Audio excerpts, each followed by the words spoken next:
বিসমিল্লাহির রহমানির রহিম। আল্লাহ কোনো সন্তান গ্রহণ করেননি এবং তার সাথে কোনো মাবুদও নেই। যদি থাকতো প্রত্যেকেই তাদের সৃষ্টি নিয়ে আলাদা হয়ে যেত এবং একজন আরেকজনের উপর প্রবল হয়ে যেত।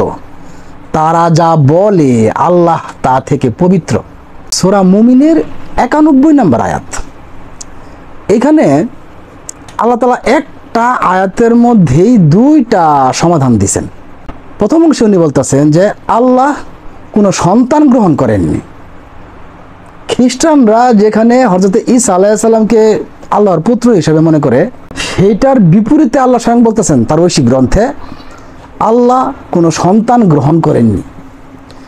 এবং আরও একটা বিষয় লক্ষণীয়, পবিত্র কোরআন মজিদের যত জায়গায় আল্লাহ তাআলা ঈসা আলাইহিস সালামের নাম নিছেন, প্রত্যেক জায়গায় উনি মরিয়ম তনয় ঈসা বলছেন, মরিয়ম পুত্র ঈসা বলছেন।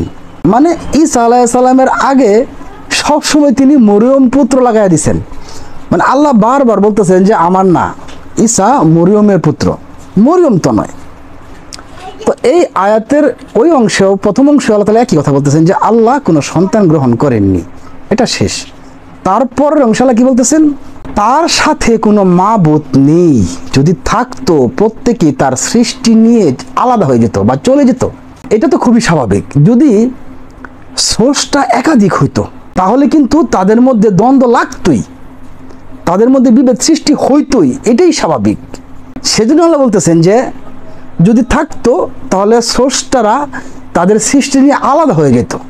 এখন দেখেন তো, মহাবিশ্বে যদি একাধিক স্রষ্টা থাকতো এবং তাদের মধ্যে যদি দ্বন্দ্বের সৃষ্টি হতো, তাহলে এক স্রষ্টা সৃষ্টি করছে চাঁদ, আরেক স্রষ্টা সৃষ্টি করছে সূর্য, এরকম ভাগ ভাগ যদি হইতো, তাহলে সূর্যের স্রষ্টা যদি সূর্য নেওয়া যাইতো, তাহলে কিন্তু ওই সূর্যকে কেন্দ্র করে যত গ্রহ নক্ষত্র আছে সমস্ত কিছুর গঠন, প্রকৃতি, জীবনধারা পাল্টে যেত, একটা বিশৃঙ্খলা সৃষ্টি হতো। এবং ওই আয়াতের পরের অংশ উনি বলতেছেন যে একজন আরেকজনের উপরে প্রবল হয়ে যেত, মানে মারামারি লাগতো। দুইটা ক্ষমতাসীন সত্তা যখন পাশাপাশি থাকবে তখন তাদের মধ্যে দ্বন্দ্ব লাগবেই। আপনি মানুষের মধ্যে দেখেন, এক মহল্লা আরেক মহল্লার মাতবরের মানতে চায় না, এক এমপি আরেক এমপিরে মানতে চায় না, একজন ক্ষমতাশীল আরেকজনের ক্ষমতাশীলকে মানতে চায় না, তারা একজনের উপর আরেকজন কেমন প্রবল হয়ে ওঠে না? তো স্রষ্টারা যদি একাধিক হইতো তাহলে তো এটাই ঘটতো।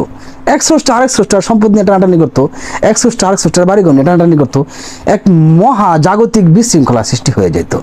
সে কারণে আল্লাহ বলতেছেন উদাহরণ দিয়া যে যদি এরকম হইতো তাহলে তো একজন স্রষ্টা আরেকজনের সৃষ্টি নিয়ে চলে যেত এবং একজন আরেকজনের উপর প্রবল হয়ে যেত।